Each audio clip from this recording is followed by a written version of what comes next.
No crean ustedes que es tarea sencilla presentar a nuestro invitado de hoy. Hoy nos visita Eduardo de la Cruz, cineasta, realizador, creador, director y guionista, quien junto a Amalia Sesmanuez forman el tándem ¿Dónde van las nubes? Un bello nombre, ¿verdad?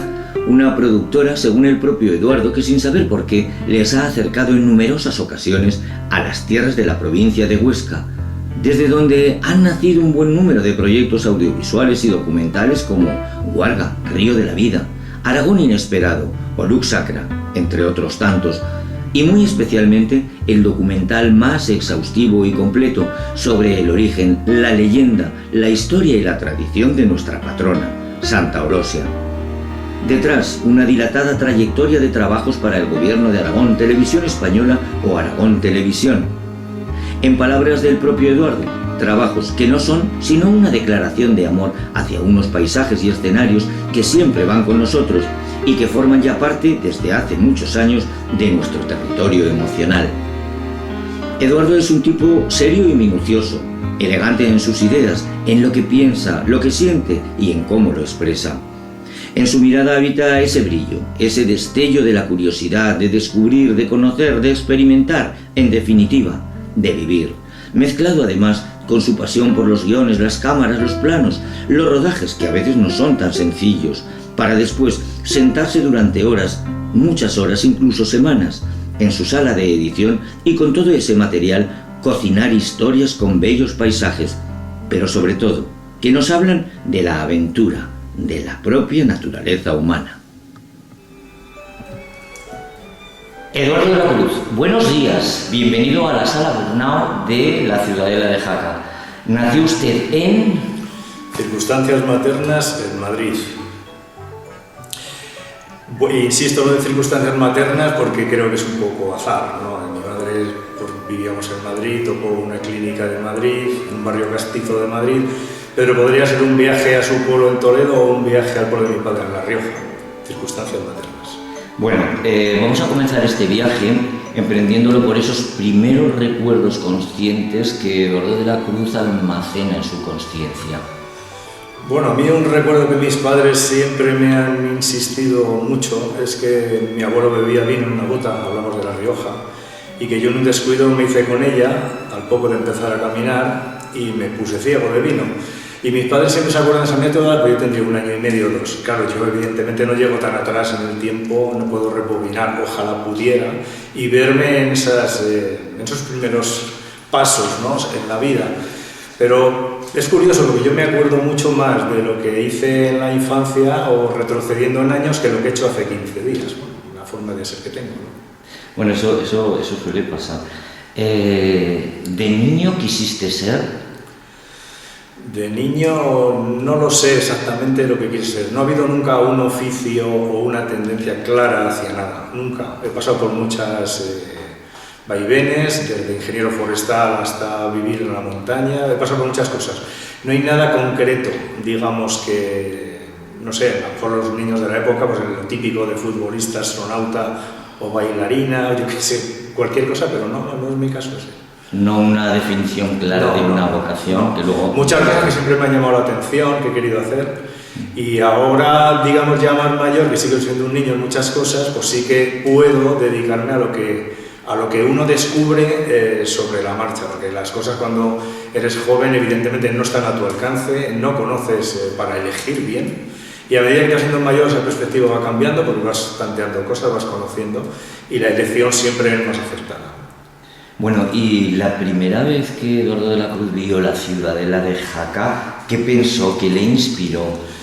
Evidentemente es un lugar, yo creo que era más de 40 años que pasé por aquí como primera vez, y llama la atención su monumentalidad, ¿no? Evidentemente lo que hay que pensar, que yo cuando veo un lugar de estos, o como veo algo histórico como puede ser cualquier lugar de Roma, lo que me viene a la mente es, veo gente trabajando en el sitio. O sea, me imagino el sufrimiento, la cantidad de artesanos, la cantidad de gente que estaba alrededor para darle forma a lo que en este caso es la Ciudadela. Y veo eso, ¿no? Me voy en la historia hacia atrás e intento meterme en la piel de la gente que estaba trabajando allí para comprender la grandiosidad. Intento comprender el contexto de por qué se hace también, que es importante. Estamos muy cerca de la frontera con Francia y evidentemente Francia ha sido un enemigo de España, yo creo que de siempre, ¿no? Entonces, claro, uno va entendiendo por el porqué, cómo se hace, los medios que había en la época, sí, pero es muy llamativo. Pero sobre todo la monumentalidad, la grandiosidad, pensando en las herramientas, los útiles, las máquinas que había para poder hacerlo. Bueno, entre peones, herreros, carpinteros, se llega a decir o se baraja el dato de que había más gente trabajando en la ciudad de la de Jaca, que habitantes tenía de la ciudad de Jaca. Eduardo, cambiamos de tercio. ¿Cuándo es la primera vez, dónde y por qué que se cruza el universo audiovisual en tu vida?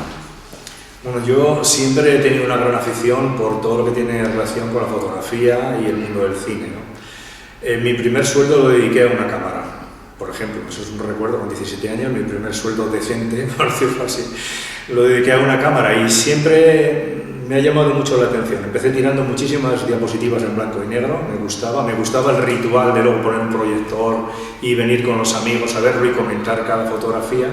Y luego me di cuenta de que eso se quedaba un poco corto, que yo necesitaba contar una historia.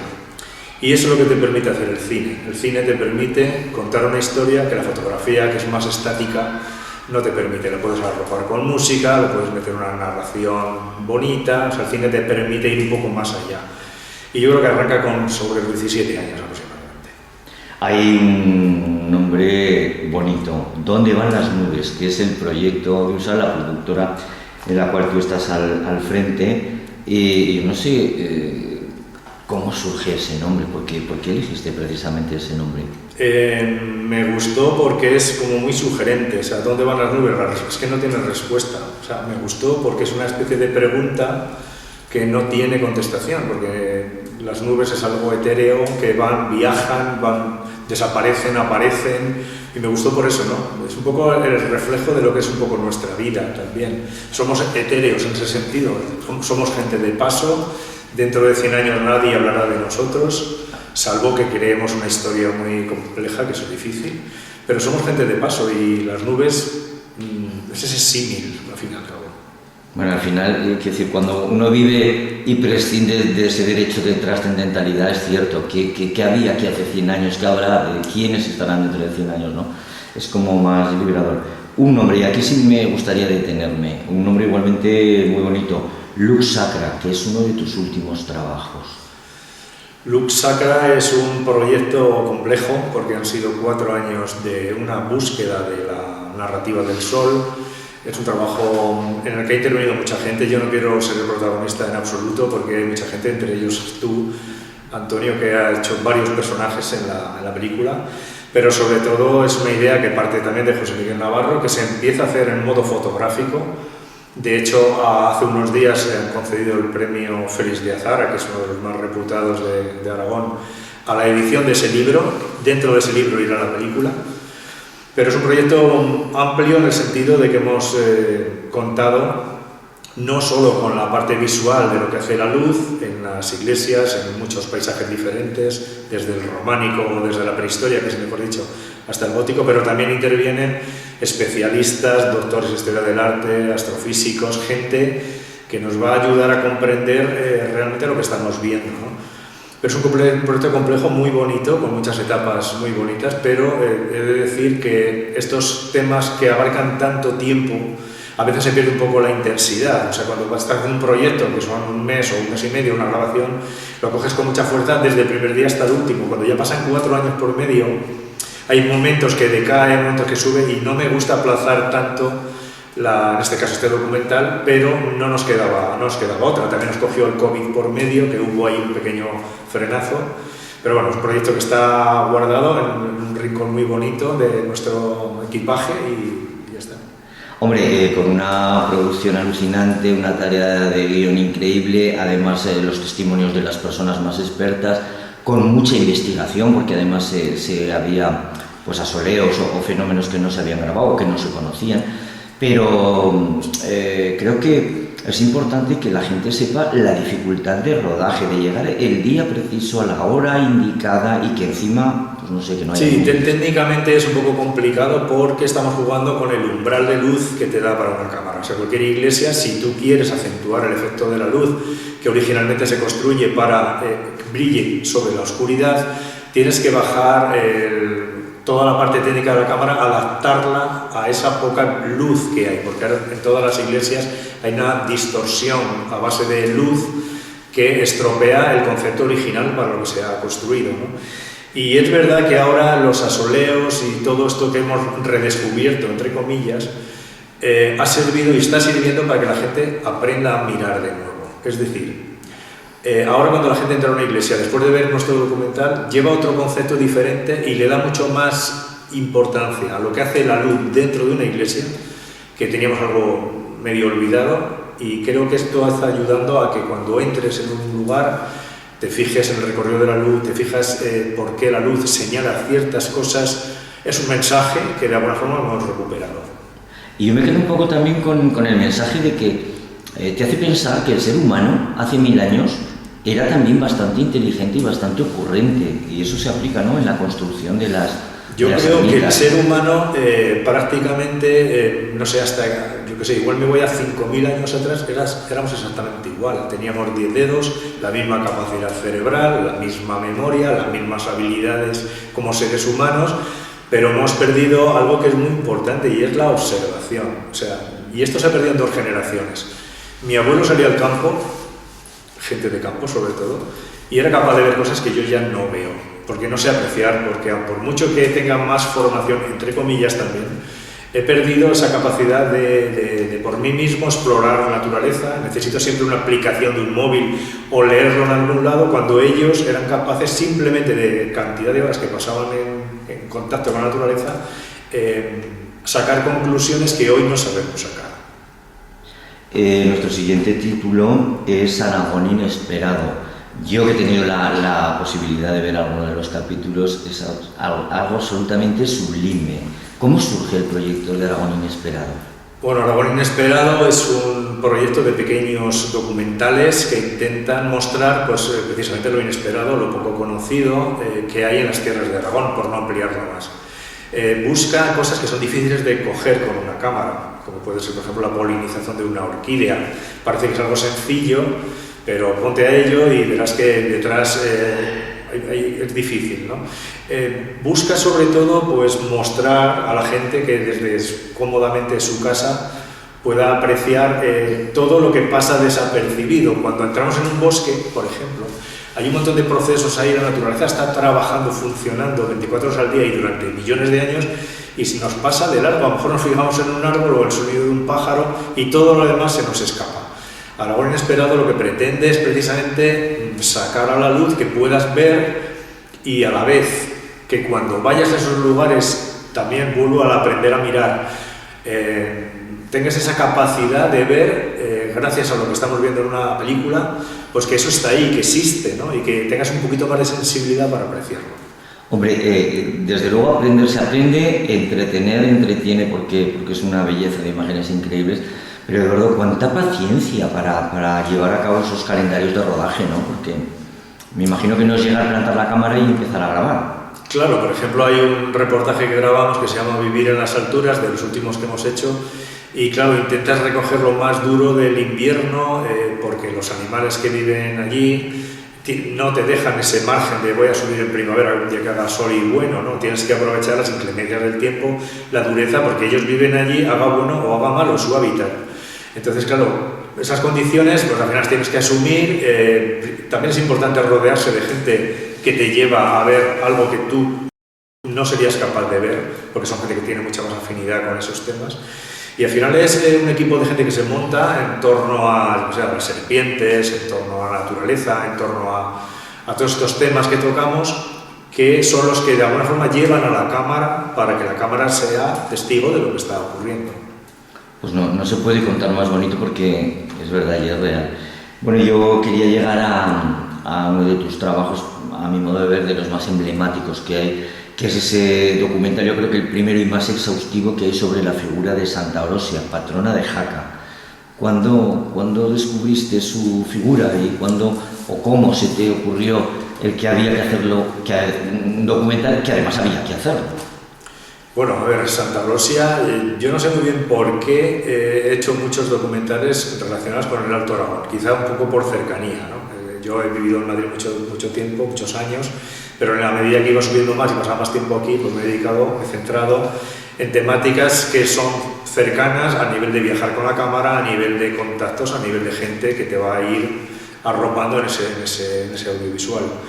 Santa Rosia, yo creo que viene la idea por un libro que me dejó sobre la mesa Amalia, que hablaba de Santa Rosia, hablaba de las tradiciones, creo que estaba escrito por Enrique Satué, que recogía la parte de la tradicionalidad y de las romerías y todo ese mundo un poco que se va, no olvidando, pero bueno, se va desvaneciendo. Y bueno, pues empecé a ojear el libro, me llamó mucho la atención la parte arcaica, ¿no?, de Santa Rosia, cómo hoy en el siglo XXI sigue vigente, cómo se celebran esas romerías, esas fiestas, y al final, bueno, hicimos un documental que traza un poco de la historia de un mito, porque esto es muy difícil y hay que poner en tela de juicio la parte histórica de todo esto, porque al final son mitos y hay que contemplarlo así, con su parte de verdad quizá, pero también con su parte de adorno, porque todas estas figuras se han edulcorado muchísimo, y Santa Rosia es la hija de un posible eremita y luego es la princesa de Bohemia, o sea, da unos saltos según quien lo escribe tremendos.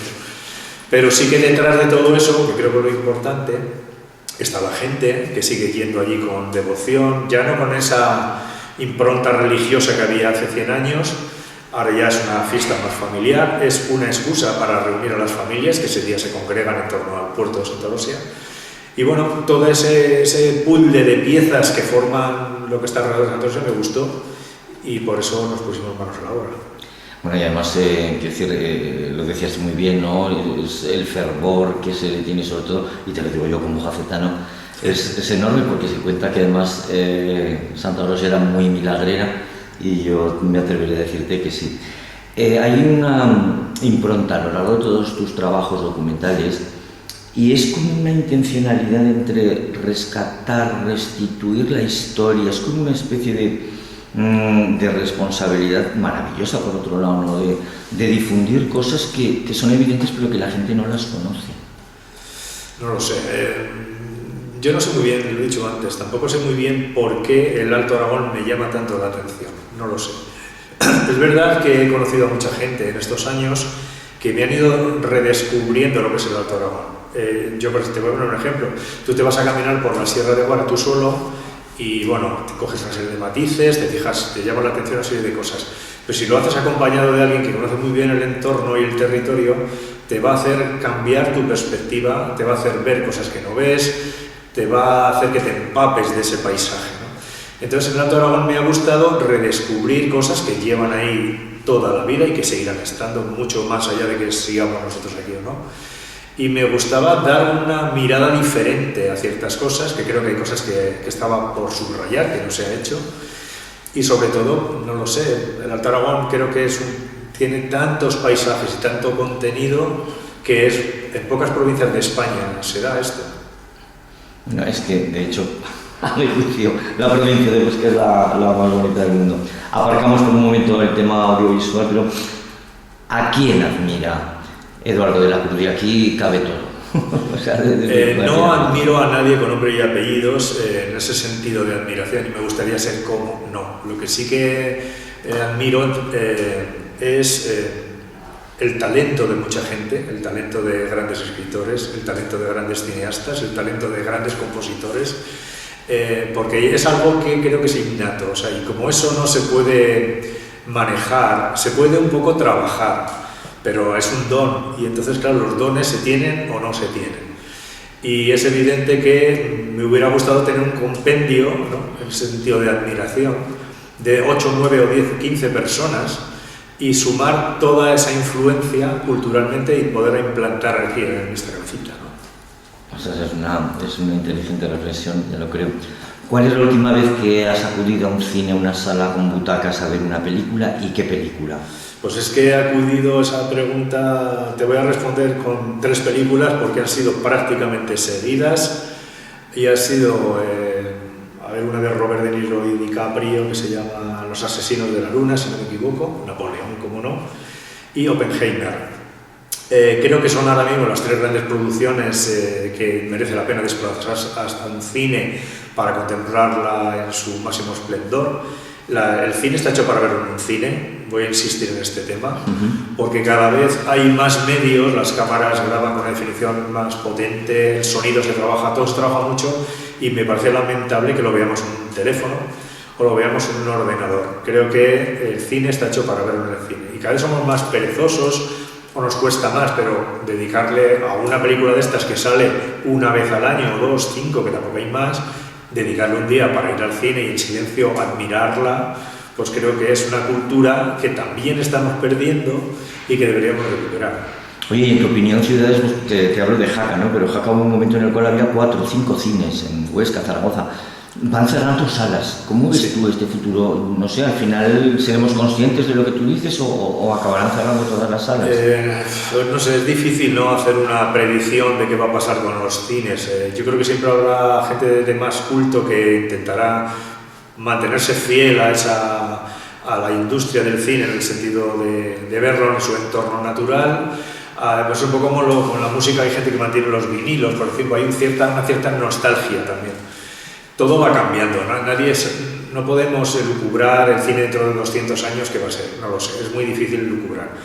Lo que sí que es verdad es que el cine es una industria que alrededor hay un montón de gente dedicada en exclusiva, desde el técnico de sonido o la iluminación, que ponen toda su pasión y su cuerpo y alma en que eso funcione, y que nosotros tenemos la deuda y la obligación, creo, de intentar, para compensar el trabajo de toda esta gente, verlo, admirar ese trabajo, el verlo desde el punto de vista de máximo esplendor. O sea, no es lo mismo, y vuelvo a insistir, una pantalla grande, acondicionada, con un asiento cómodo, para que disfrutes 2 horas de una buena película, con una acústica perfecta. No es lo mismo a verlo en un teléfono móvil, que todos son interrupciones. Tampoco es lo mismo verlo en tu casa en familia, porque te suena el teléfono, porque te llama tu hijo. O sea, el cine, digamos que entras a ver algo y sabes que esas 2 horas las vas a dedicar a la película. Creo que eso es muy importante, ese mensaje. Y además todo un ritual. Esta tarde me voy al cine. Eso es como... Y nada me distraerá. Y tienes... Y que el cine vas concienciado a ver una película, sí, y esas 2 horas es un paréntesis en tu vida que le dedicas al cine. No, y además se me ocurre pensar que si la gente acaba no oyendo, se dejará de hacer. Quiero decir que por mucho que tengamos las televisiones cada vez más grandes en casa, tengamos más dispositivos y tal y cual, aquellas pantallas, aquel sonido, aquella butaca y tal, pues eso no se dejará de hacer. Y será una pena. Me ha gustado mucho esa reflexión, ¿no? Porque es un divertimento que me parece que debemos de promocionar, sobre todo de cara a la gente joven. Eduardo, ¿qué libro estás leyendo ahora? Pues estoy leyendo uno que prefiero no decir el nombre, y acabo de leer otro que es una historia de la guerra civil que no va a gustar a nadie. Y es un redescubrimiento, porque al final... Perdona, ¿el título has dicho que es? Una historia de la guerra civil que no va a gustar a nadie. ¿Y así se llama? Sí. Ajá. Ese título es cierto porque salpica a los 2 bandos, a las dos Españas que había, como seguimos ahora. Ha pasado curioso porque en ese libro da datos de cómo se va construyendo la guerra civil, los argumentos que hay para que estalle una guerra civil en España, y estamos en una España muy parecida hoy a la que había en 1920. Es muy curioso, ¿no? Por ejemplo, en 1920 hay una votación, gana la República por un ajustado número de votos, como ha pasado ahora, más o menos ya 100 años después.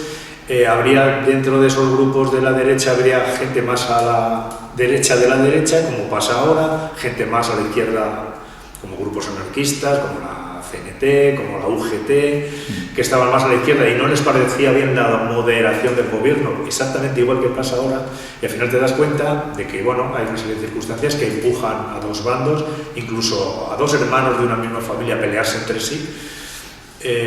Y es que, rebobinando, creo que es un libro que nos deberíamos leer todos para entender bien, y la cantidad de...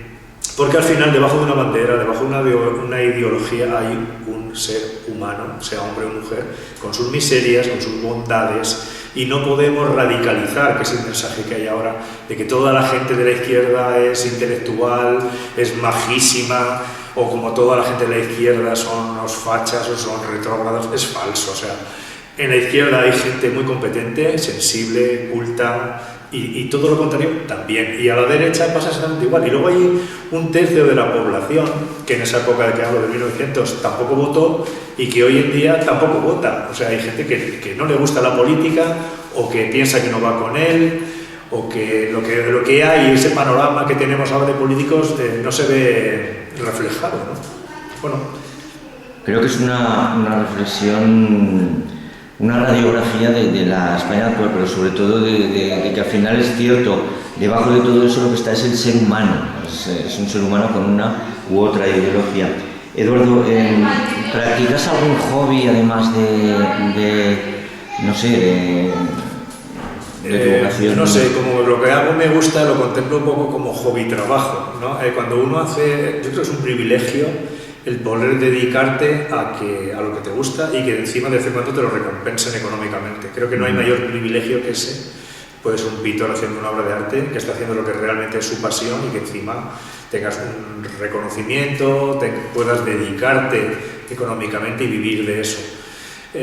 No lo sé, como hobby como tal al uso, pues yo qué sé, hay muchas cosas que me gustan, pero he de decir que la inmensa mayoría, lo grueso del día lo dedico a, pues que claro, en este caso, como yo me lo guiso y me lo como, pues hago un poco desde el trabajo de campo con la cámara, la edición, la parte de investigación de la documentación que tienes que hacer, la parte de los contactos con la gente que tienes que entrevistar, y eso absorbe pues prácticamente todo el día.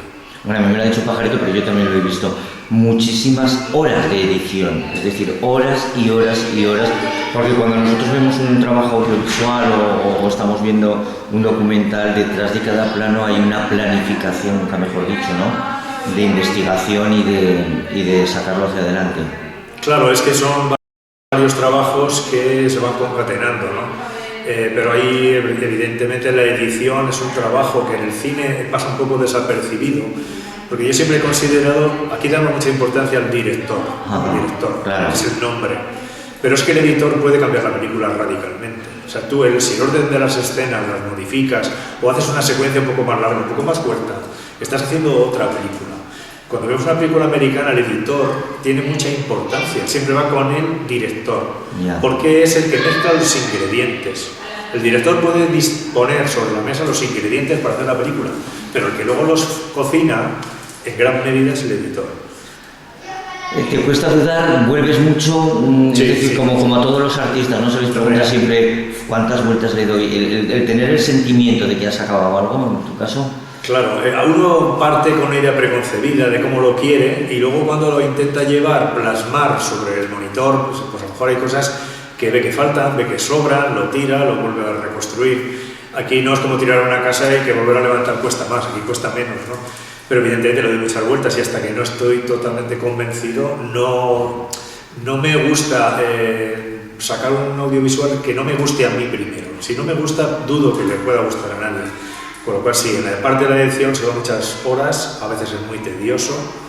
Por ejemplo, cualquier cosa que hagas con máscaras o cualquier cosa que hagas de retoques, de complementar un escenario, es laborioso y a veces es un poco agotador. Y hay días que me acuesto amaneciendo, por ejemplo, entonces no sé decirte las horas que puedo invertir ahí. Hombre, y yo creo que es como una idea, ¿no?, que cuando uno está en la mesa de edición piensas que tus trabajos globalmente tienen que envejecer bien. En el caso de Eduardo de la Cruz, cuando ves sus trabajos pues muy anteriores, le viene a la cabeza la idea, pues esto no lo haría así ahora, o sí, o... Sí, claro, yo hay cosas que considero que son infumables. Yo ahora no haría algunas cosas algunas técnicas o algunas maneras de hacer no las repetiría. Pero es que acabo de terminar Lux Sacra, entre comillas, claro, y veo cosas que las cambiaría ahora mismo. O sea, hay cosas que digo, esto lo quitaría.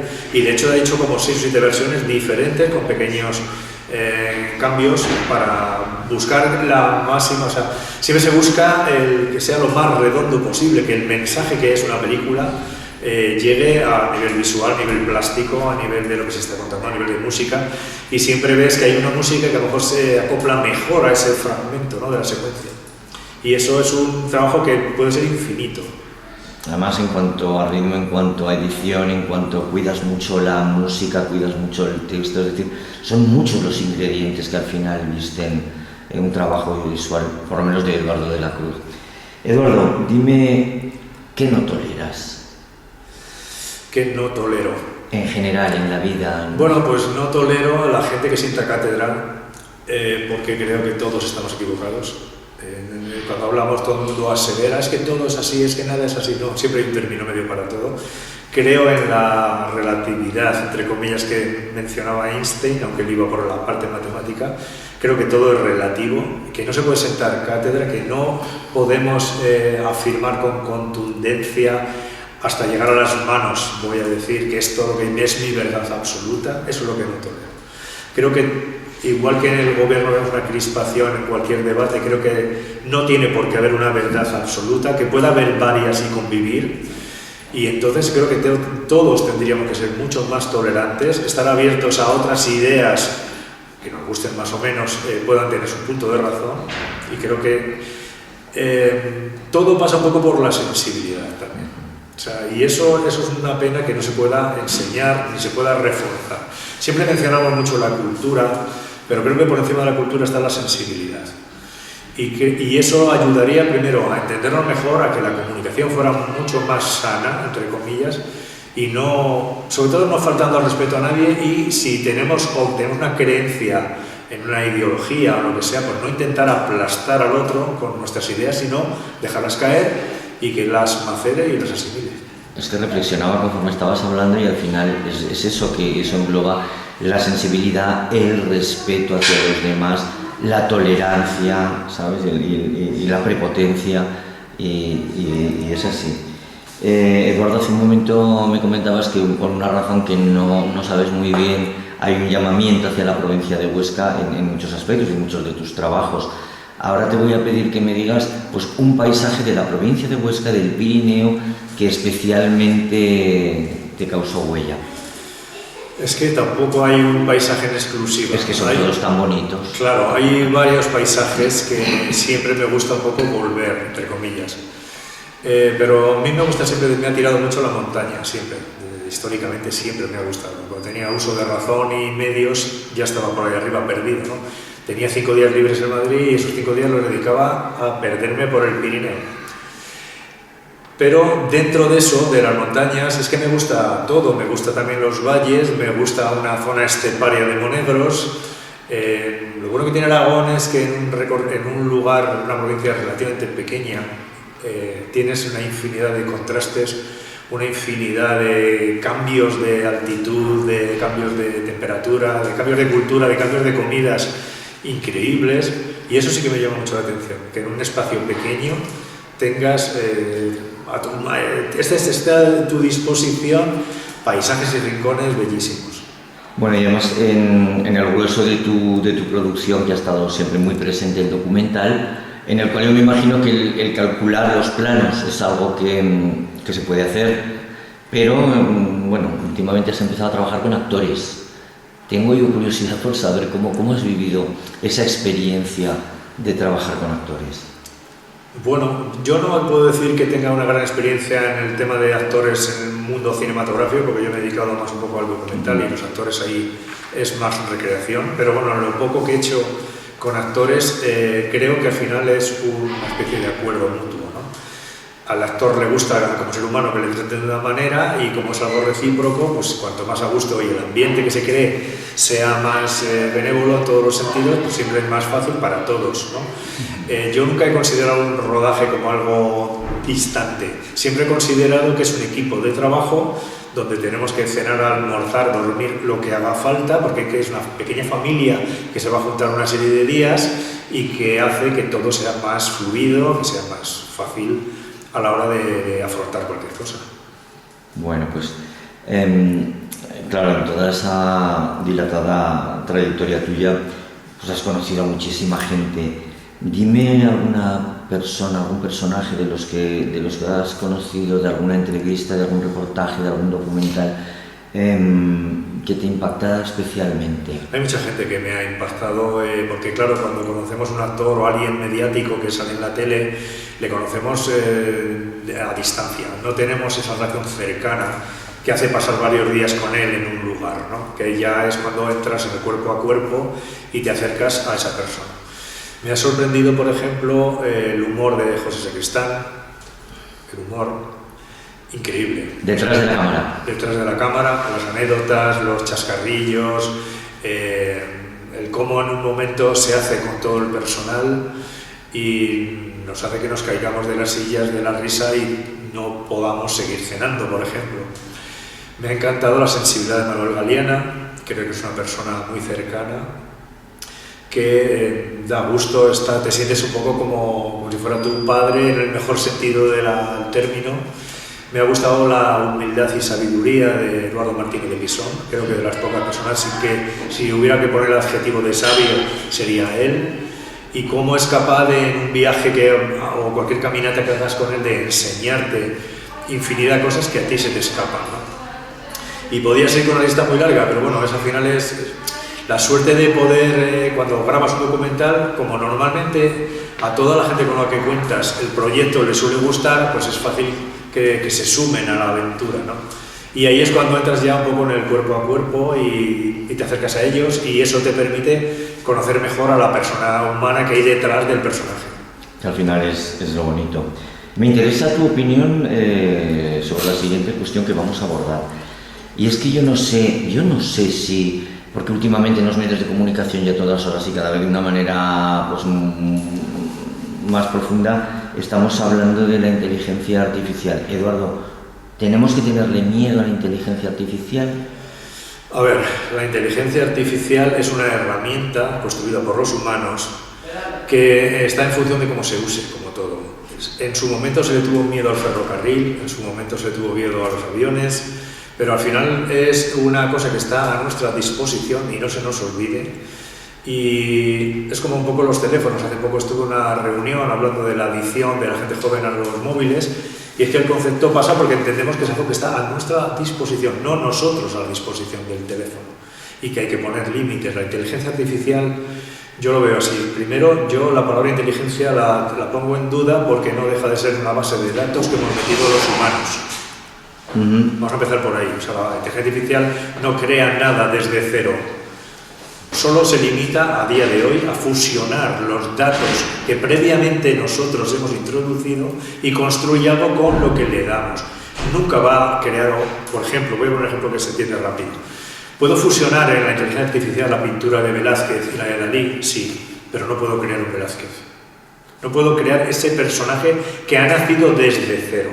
Eso la inteligencia artificial a día de hoy no es capaz. Se limita a manejar datos, algoritmos, números binarios, pero son datos que están en un archivo, por eso la inteligencia lo pongo en duda.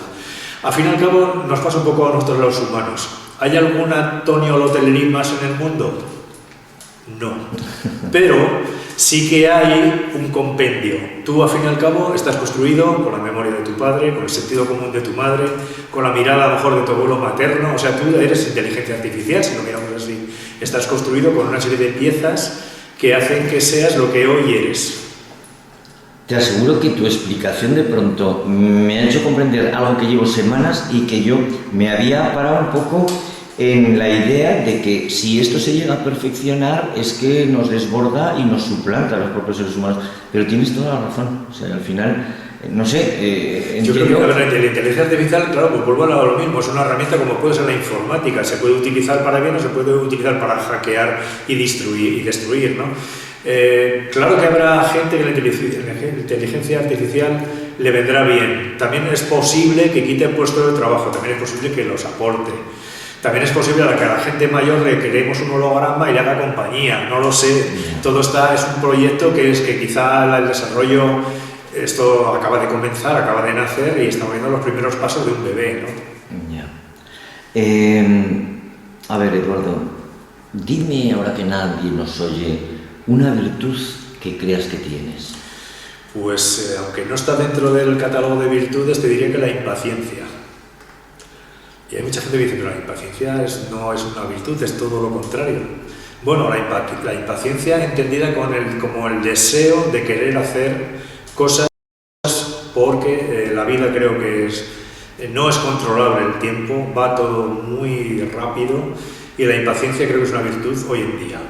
poder dedicar tiempo y sacar tiempo para las cosas que realmente te gustan, para estar con la gente con la que estás a gusto, y eso requiere de cierta impaciencia, porque muchas veces no, ya lo haremos, el tiempo sigue corriendo, que no para nunca, por eso insisto en la impaciencia. Y luego las virtudes al uso, creo que todo con moderación, o sea, la virtud, pues el tener, no sé cualquier ejemplo que ponerte, pero que todo es con moderación, que ni todo es tan bueno ni tan malo, que ni hay virtudes ni hay... No sé si me entiendes. Sí, y ahí está la gama de grises, claro que sí. Oye, Eduardo, en tu opinión, y porque bueno, esto es una cuestión también, ¿no? De no sé si estamos a lo mejor desbordados de información a todas horas por todos los medios, en todos los dispositivos, etcétera, etcétera. ¿Cómo ves tú la situación del mundo? ¿Tan mal está? Me refiero a cuestiones políticas, cuestiones de guerras, cuestiones de climatología, cambio climático, en fin, en general. Bueno, yo creo que el mundo está tan bien o tan mal como estaba hace 1000, 2000, 6000 años. Lo que pasa es que tenemos una cantidad de información que nos hace, que yo creo que casi siempre es muy sensacionalista y que nos trastorna. Yo veo un poco el telediario, un poco por estar en las noticias, pero me deja siempre mal sabor de boca, porque todo lo que cuentan son todo catástrofes. O sea, no se habla de avances de la ciencia, no se habla de cosas preciosas que se han descubierto, eso no existe, solo existe la sangre, los muertos y el impacto de una guerra, solo existe eso, ¿no? Vamos a imaginarnos por un momento que hoy las cruzadas que se vivieron, las viéramos todos los días en el telediario, en la radio y en la prensa. ¿Pensaríamos que está el mundo mejor o peor que hoy? O sea, todo pasa por la información, ¿no? También es verdad que hay que filtrarla, porque la información deberíamos leer como 6 o 7 periódicos, cada uno con su tendencia, y hacer la media. Pero claro, tenemos nuestras afinidades que nos llevan a leer unas cosas o a leer otras. También tengo días en esto, pero yo creo que el mundo hay que ser optimista, que el ser humano tiene un gran potencial, que llevamos sobre la Tierra muchos miles de años y aquí seguiremos, y que no hay que ser catastrofista, ni alarmista, ni simplemente moderación y serenidad. Me ha respondido la siguiente pregunta y claramente eres de los que ve el vaso medio lleno, y eso es importante. A tu juicio, ¿cuál me dirías que es el descubrimiento más importante en la historia de la humanidad? Complicado, ¿eh? Sí, haces una pregunta un poquito compleja, porque yo creo que no hay solo una cosa reseñable, hay muchas cosas, ¿no? Yo creo que, insisto, vuelvo un poco a rebobinar el potencial del ser humano, ¿no? Para diseñar una rueda, por ejemplo, o para con unos medios súper rústicos construir las pirámides. O sea, creo que al final ese talento que llevamos innato la raza humana, que ha sido una evolución de muchos millones de años, creo que eso es lo más reseñable, ¿no? El hacer frente a muchas cosas en la historia, el cómo hemos superado circunstancias muy adversas, el cómo seguimos abriendo los caminos, cómo seguimos estando aquí, ¿no? Y lo que nos queda, claro. Quizá porque tenemos la sensación de que, bueno, hay quien dice que los mayores avances tecnológicos han tenido lugar en los últimos 50 años, que es cierto, ¿no? Pero yo leí el otro día una lista y claro, dentro de esos inventos de la historia de la humanidad, pues imagínate la invención de la rueda, ya no te hablo del fuego, de la imprenta, Entonces, quiero decir, un poco te ayuda a contemporizar, a decir que sí es un gran invento la era digital, la inteligencia artificial, etcétera, etcétera, pero a lo largo de la historia creo que... Claro, lo que pasa es que la era digital, la informática sobre todo, ayuda a que exponencialmente todo evolucione mucho más rápido. En la época que se crea la imprenta, pues esto viene, claro, la imprenta no se crea de un día para otro. Si miramos hacia atrás, igual que cualquier compositor, si buscamos y escuchamos la música de Bach, podemos escuchar que hacia atrás había otros músicos parecidos que han desaparecido del panorama porque él eclipsó a todos los demás, pero siempre cuando hay una gran figura, detrás hay unos sustratos hacia abajo, donde esa figura o ese invento se ha ido construyendo en pequeñas capas que llegan al día de hoy. La informática nace en un año, pero ya había hacia atrás una serie de procesos que iban construyendo. Lo que está haciendo un poco la informática es que todos esos grandes avances y descubrimientos, sobre todo en la medicina o la ciencia, vayan a una velocidad de vértigo, ¿no? Y que cualquier cosa que hagamos ahora, dentro de 6 años, sobre todo cuando compramos algún equipo técnico, 6 años después o 6 meses después es obsoleto, se ha quedado anticuado, ¿no? Porque todo va muy deprisa. Sí, cierto es. Ahora ves una película de la Guerra de las Galaxias de los 80 y te ríes cuando en aquel momento era increíble. Eduardo, de las innumerables entrevistas, testimonios que tú has recogido en tus trabajos a lo largo de tu carrera, háblame de una que la recuerdas especialmente? Cuando voy a una entrevista no suelo a veces leo un poco las preguntas que me mandan, a veces no las leo, a veces lo que pienso por el camino mientras que llego al lugar se desvanece, hay veces que sobre la marcha improviso, es que no lo sé. Creo que hay una entrevista que nos hicieron en la televisión cuando hicimos lo de Santa Rosia, que estábamos Amalia y yo, Amalia como realizadora también y como guionista, y fue muy bonito porque también la entrevista depende en gran medida del entrevistador. Es evidente, hay preguntas que son como más complejas y que sacan más esencia del entrevistado, y hay preguntas que son como muy estándar, por así decirlo, que no da pie, no da juego químicamente a lanzarse a la piscina, ¿no? Me gustaría que me dijeras ese consejo que en tu infancia, adolescencia, en tu juventud, pues más veces oíste en labios de tu padre o de tu madre y que con el paso de los años piensas más veces en él. Bueno, yo creo que los padres, yo también como padre, creo que intentaban hacer lo mejor posible, por lo menos la educación de nuestros hijos, en la protección de nuestros hijos, en descubrirles un mundo que creemos que es el que tienen que conocer. Claro, no siempre estamos acertados, evidentemente, pero pienso que siempre se hace con muy buena intención, ¿no? Mi padre falleció no hace mucho y recuerdo muchas palabras de mi padre, siempre eran consejos, porque él al fin y al cabo había vivido lo que estaba viviendo yo, me sacaba esa ventaja de la edad, ¿no? Yo con mi madre tengo unas conversaciones casi diarias y ella siempre los consejos que me podía dar me los sigue dando hoy porque el discurso es muy parecido, pero que siempre lo hace con la mejor intención posible, ¿no? Igual que yo con mis hijas, pues intento los discursos, cuando hablo con ellas, intento darles mi perspectiva, porque yo ya he vivido sus 20 o sus 30 años, ¿no? Y muchas veces intentas que no caigan esos errores, pero yo creo que eso ya parte de un error, es que tienen que caer en esos errores, porque no van a reaccionar igual que yo. Y porque son cosas que te van un poco, si tú te vas chocando con varias puertas, al final eres tú quien tiene que ir abriendo nuevas puertas y seguir por otros caminos, ¿no? Muy bien. Dime ese documental, esa película, ese trabajo cinematográfico que te falta por hacer, que te gustaría hacer, que piensas en él. Bueno, yo más o menos vengo sacando un trabajo al año, quitando Lux Sagra, que nos llevamos más tiempo, pero es un año, o sea, un año y medio es el tiempo que me lleva a cocinar, ¿no? el plato. Entonces, ¿qué pasa? Que yo tengo en la cabeza muchas cosas, hasta estamos hablando un documental sobre los nuevos pueblos que se crearon en Aragón, de la gente que vino a la montaña a vivir en la zona de la estepa, ese contraste de paisajes, de sus sentimientos. Estamos grabando uno que se llama Confidencias, que es entrevistar a personas hablando un poco de cómo ven la filosofía de la vida, y más cosillas que estamos desarrollando. Pero claro, al final lo que veo es que no me da tiempo. Me gustaría hacer un corto de terror, que es siempre lo llevo en la cabeza, pero nunca veo el momento para hacerlo. Siempre me parecen muchas cosas, muchos proyectos que veo que evidentemente no me va a dar tiempo a desarrollar, e intento un poco seleccionar. Pero es una pena que no podamos, y yo creo que esto le pasa a los grandes autores, grandes pintores, que siempre se han dejado por hacer cosas, ese camino, ¿no? Porque la vida no te permite hacer más. Bueno, pues yo soy de unos cuantos, entre ellos yo, que vamos a empujarte para que lleves a cabo pues todos esos proyectos y todas esas ideas. Y ya para concluir, pues es la pregunta buque insignia de estos diálogos desde la fortaleza.